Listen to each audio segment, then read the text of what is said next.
Hey there, and thanks for joining us on Chicago Tonight. I'm Brandis Friedman. And I'm Paris Schutz. Here's what we're looking at. Local Democratic leaders are cheering as Chicago beats out New York and Atlanta to host the 2024 Democratic Convention. We wouldn't have to have Gestapo tactics in the streets of Chicago. And we look back at some memorable Chicago Convention moments, from Mayor Daley in the 1968 spotlight to Abraham Lincoln getting the nod here back in 1860. It's completely out of bounds what the judge did.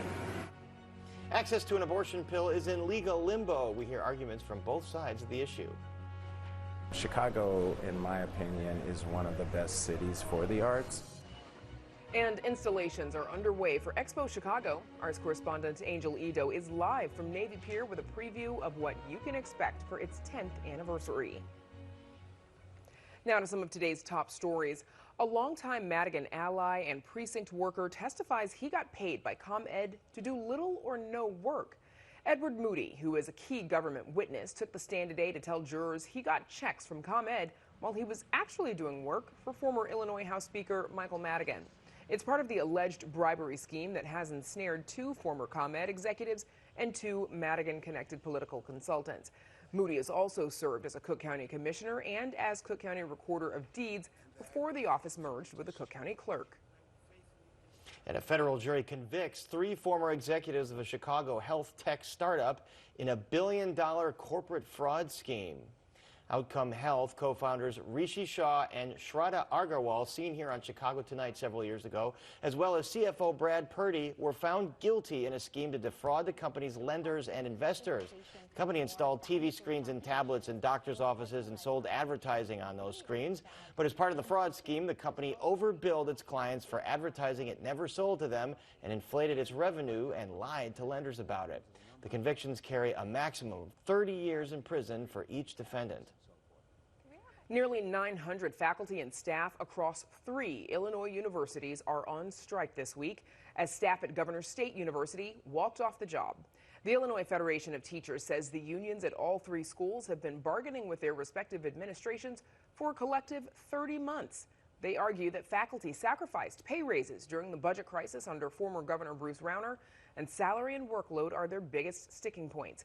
The union says all 3 schools serve predominantly black and brown students or those from low-income communities who need adequate support to be successful in college.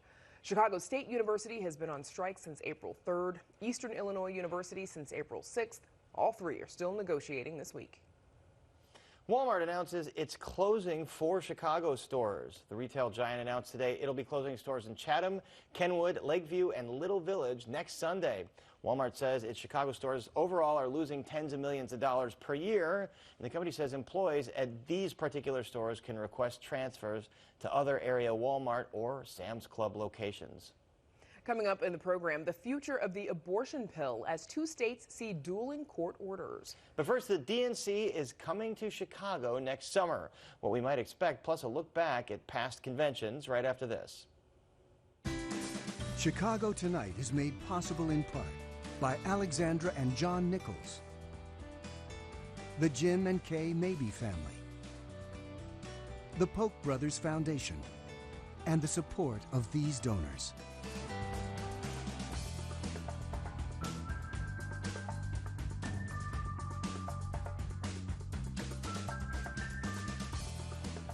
Turns out Chicago is the Democratic National Committee's kind of town.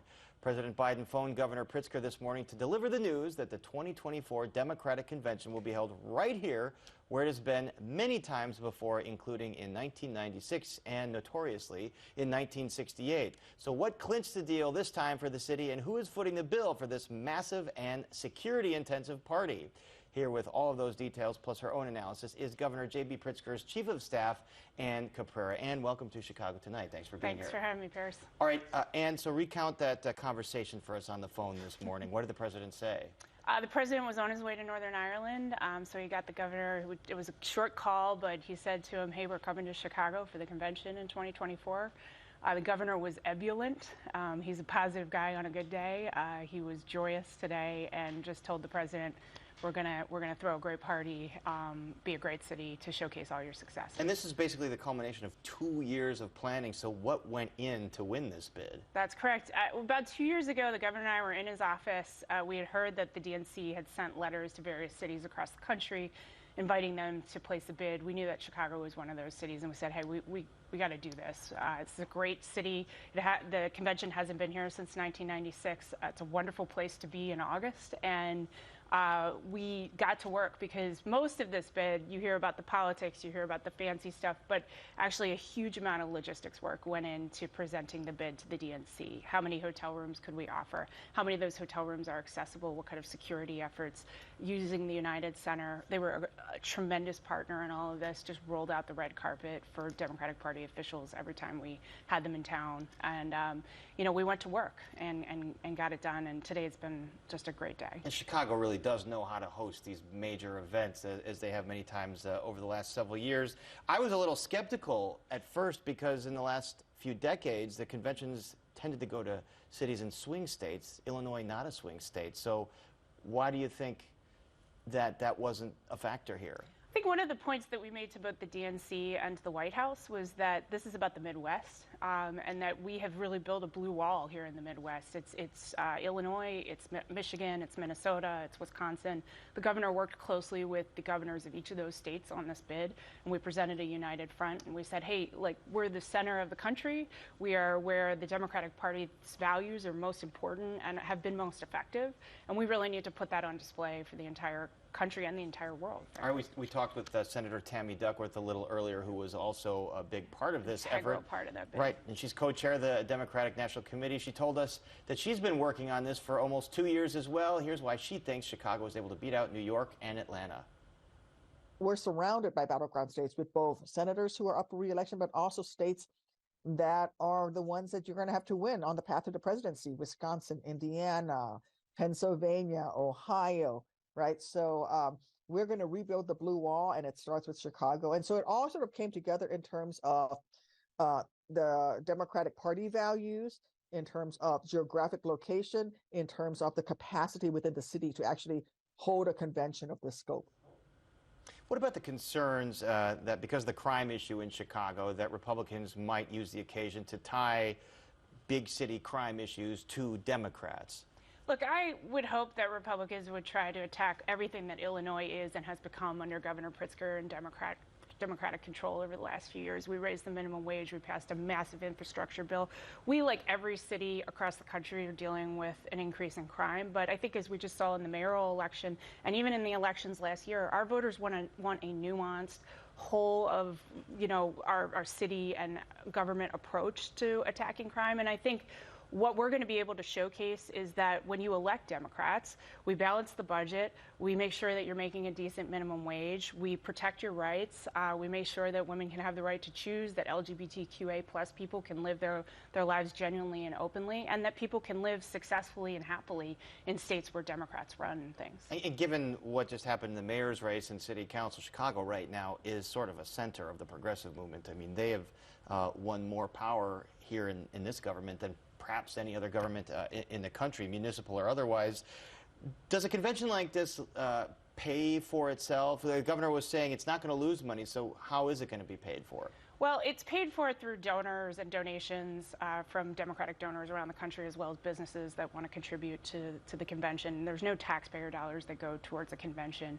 We do think that we'll bring in about $150 to $200 million in terms of business revenue. That week that the convention is here, every hotel is booked, every restaurant is booked, every venue has people renting it out. So it's just a great economic boon for the city. And we're looking at the last time it was here, 1996, and I think it was considered a success, and it was kind of a catalyst for the West Loop. It absolutely was. I mean, you're going to have thousands of people coming into the city in a little bit of the dog days of summer, where I think we're always trying to make sure we're attracting visitors here, and every small business in town is going to benefit from the foot traffic and the people who are going to be around celebrating Chicago. Certainly the best time of year here in Chicago, and best time to showcase the city. We didn't see the clips of everyone doing the Macarena there in 1996. That's my lasting image from that event.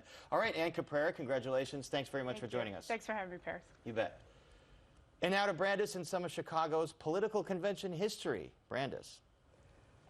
Right, Paris. Chicago has hosted more political conventions than any other city, 25 in all, starting with Abraham Lincoln's 1860 Republican nomination, all the way up to, of course, Bill Clinton's renomination in 1996. A few years back, WTTW News reporter Rich Samuels ran through some of Chicago's most memorable conventions. The most recent convention unfolded here in August of 1996. And now...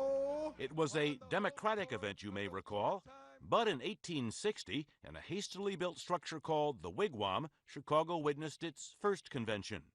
Abe Lincoln, a Springfield corporate lawyer, became the Republican nominee.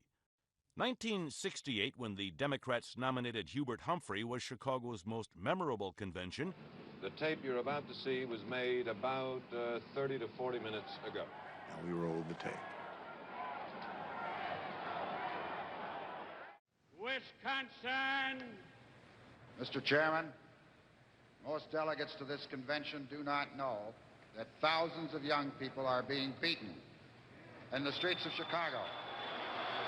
And for that reason, I request the suspension of the rules to relocate the convention in another city. Wisconsin is not recognized for that purpose. And with George McGovern as President of the United States, we wouldn't have to have Gestapo tactics in the streets of Chicago.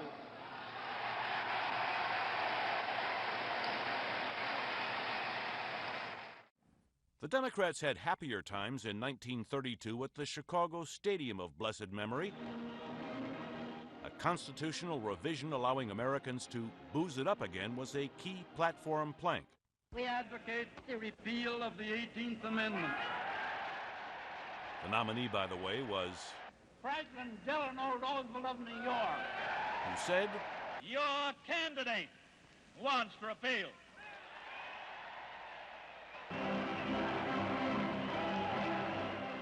FDR showed up at the convention, a first, and the way he got there was a New Deal as well.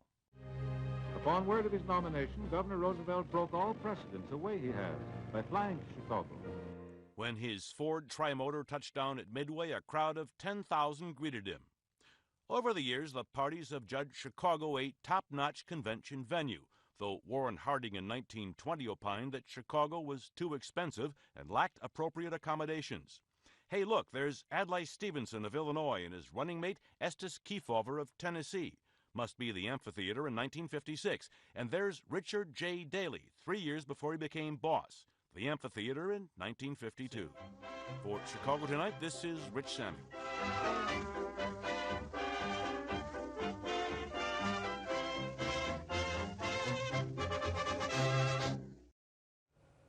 Fun to look back. Again, Chicago's next hosting gig is coming in the summer of 2024 from August 19th to the 22nd at the United Center. Up next, a look at access to the abortion pill across the country.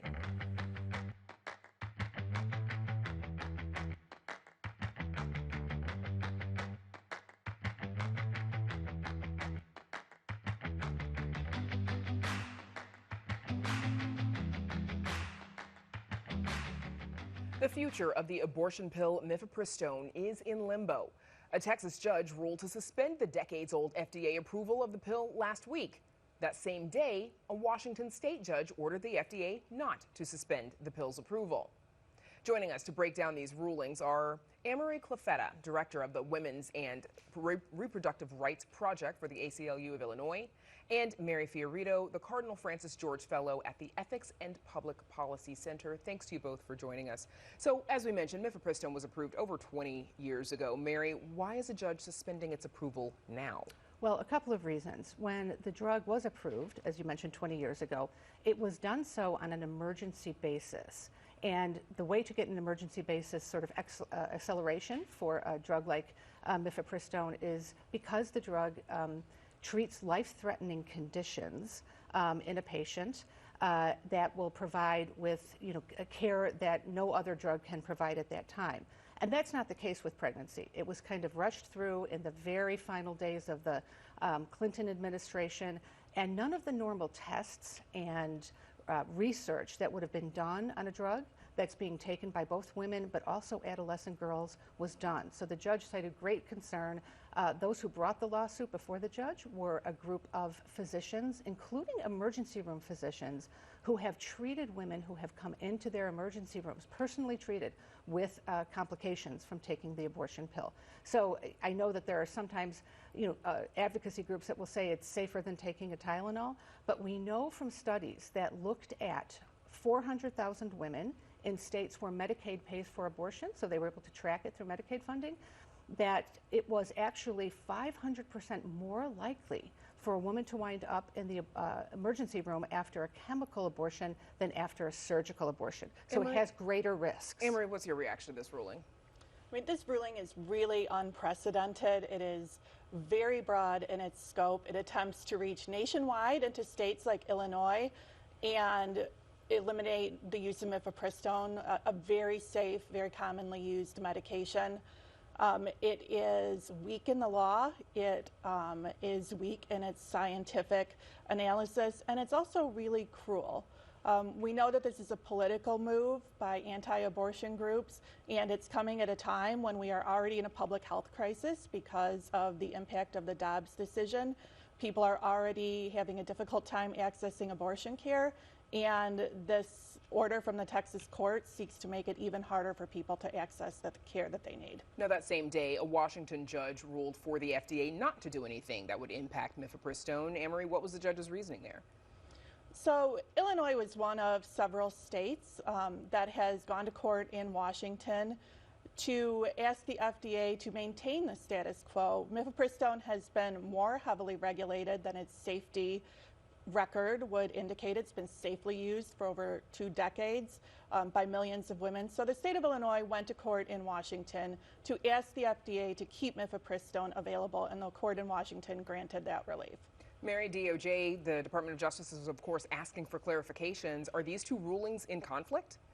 Well, not necessarily, because what the ruling in Washington state did from Judge Rice was to grant the request of 17 different states, Democratic states, to be able to use them within their own states. So the scope of the Texas case is much greater, but the scope of the Texas case also includes, again, the multitude of medical studies that the judge cited, and also the particular concerns of different medical associations of obstetricians and gynecologists, again, as well as emergency room physicians who brought forward, tremendous concerns about patients that they had actually seen. And the judge goes into great detail. It's a 113-page case, but I would encourage your listeners to read it, because it really is very accessible to the average layperson.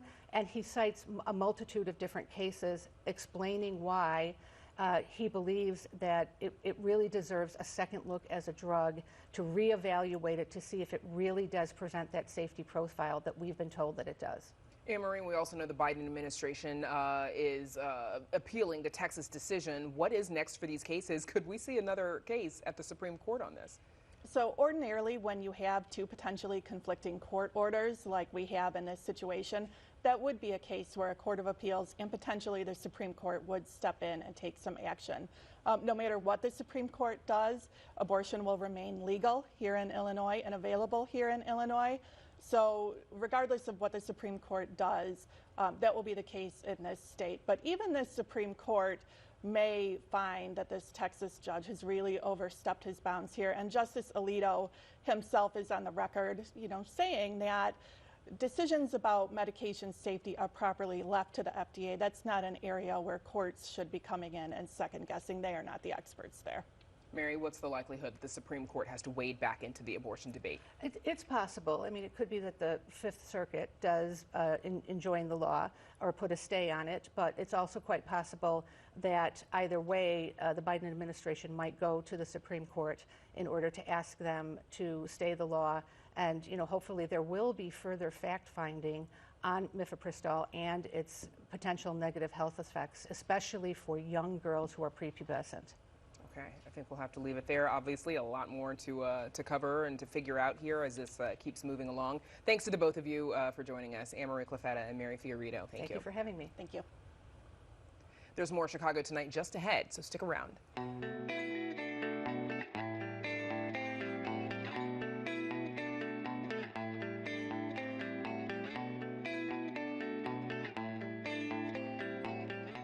Summer is here for now. This week kicks off EXPO Chicago, the biggest annual celebration of all that the city's art scene has to offer. But before Navy Pier officially opens its doors to the public, artists, galleries, and creators of all mediums are pulling out their finest paintbrush for Art Week, celebrations throughout the city leading up to this weekend's main event. Arts correspondent Angel Ito joins us live from Navy Pier with a preview of what you can expect this week. Angel. Paris, that's right. Art Week is underway. Expo is happening Thursday. But when you come to Navy Pier, you can expect a slew of international galleries as well as an exposure section. That's geared toward newer galleries that have been around for 10 years or less. And a new initiative that Expo started this year is Southside Nights. That's right, you guessed it. They are encouraging the public to step out of their comfort zone and into the South Side. 10 years of EXPO Chicago means... I think for our 10-year anniversary, our motto was more, more, more. And so we tried... Wait, what was the motto again? Make it bigger, just increase everything. That's no exaggeration. With more than 170 international galleries, 36 countries, and 90 cities represented, EXPO Chicago's 10th anniversary is leaving no art or artist unturned.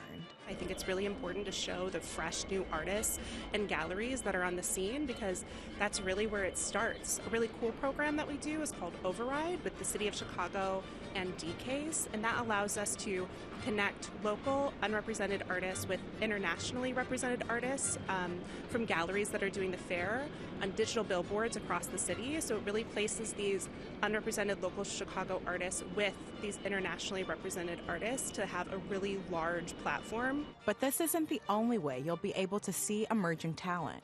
Multidisciplinary artist Errol Harris will be showing in a group exhibition in the West Loop. Now, he created a window installation consisting of paint and water gathered from Lake Michigan to process the loss of his cousin who drowned there. Started mixing that water with blue pigment.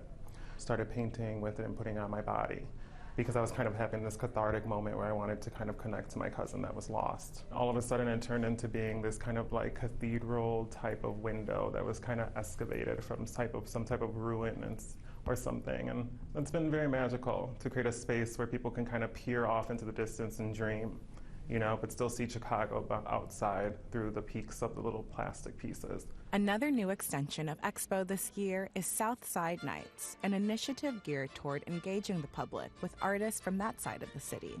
What they needed was infrastructure to help them have a platform to do their work, because before, people had to kind of leave their community in order to get some shine or get an opportunity. And that's changing, and I see that in a real way. And if there's more investment in that area, it's only going to get better. Comprised of 12 galleries, museums, and exhibition spaces, they'll offer later viewing hours in addition to special programming. One of the featured artists is puppeteer Samuel Lewis, who's currently dabbling in the cranky puppeteer art form. There are no limits to how you can tell the story, and people are more willing to kind of use their imagination. It reminds me of like animation or cartoons where, you know, you can fly 1 second, you can, you know, get crushed by a boulder and pop back up, you know, and so it allows you so much more flexibility in storytelling. And it captivates, you know, a lot of people think it's just for kids, but it captivates people from 8 to 80. Whether you're headed to Navy Pier, the South Side, or any other exhibition this week, Expo's overarching goal is geared toward connecting local emerging artists with the rest of the world. I think in their hometown allows them to really be elevated. Having these international curators come and be able to see the work that's on display, as well as do studio visits with these artists too, we really try to connect all of the international and national curators to artists so they can do studio visits while they're here and really bring them to a national and international platform.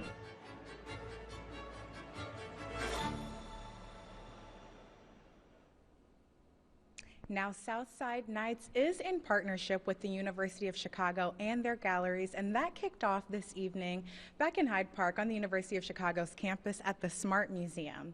They'll have programming, additional programming, and extended hours all week, as well as Expo kicking off here at Navy Pier officially Thursday, and then that runs through Sunday, Paris.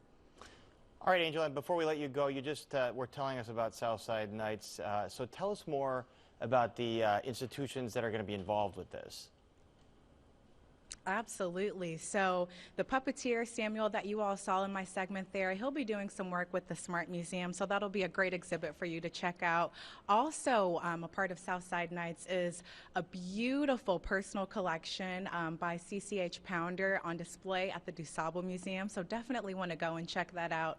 And of course, beyond Southside Nights is all of the public art or museums and galleries throughout Chicago that will be celebrating and participating in Art Week, and so I encourage you to check those out as well. And a reminder that Expo officially kicks off here at Navy Pier this Thursday. Angel, thanks you. That looks very cool. To check out yeah, there. Looking Wow. forward to that. And that's our show for this Tuesday night. Please join us tomorrow night live at 10. On the show. On the show, there's going to be some stuff on the show. There's going to be a lot of good stuff on the show, maybe more about the DNC coming to Chicago. But now, for all of us here at Chicago Night, we're out of time. I'm Paris Schutz. And I'm Brandis Friedman. Thanks for watching. Stay healthy and safe, and have a good night.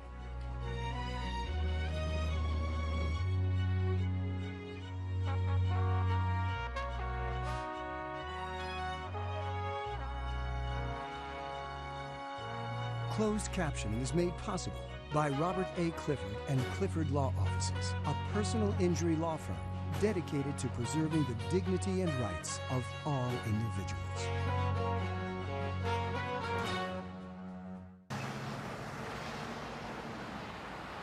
Wednesday night on PBS, starting with a new episode of Nature.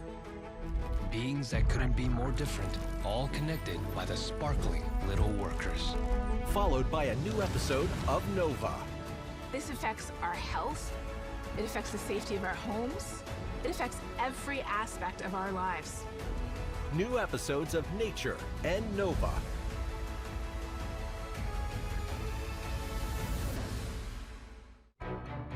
Thursday nights are getting mysterious. Follow these detectives as they solve crimes from the UK to the Spanish Isles. First, Agatha Christie's Poirot. Then, The Coroner.